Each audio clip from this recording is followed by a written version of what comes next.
Absolutno fantastičen severno-londonski derbi v 29. krogu angleške Premier lige.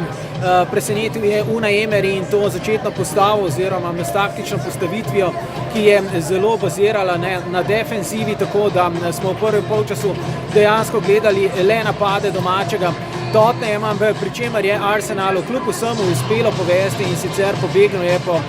Sanchezovi napaki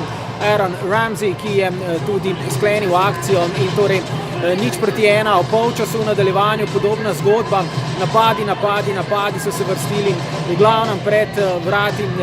gostujočega vratarja Lena in končno je Harryja Kanea v sendvič spravil dvojec košelni Mustafi, tako da so imeli domači na voljo 11 metrovko, ki jo je seveda njihov najboljši Harry Kane uspešno izvedel. Čisto ob koncu pa torej pozna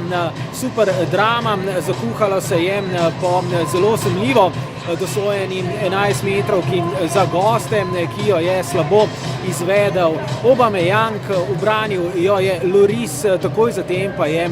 Aubameyang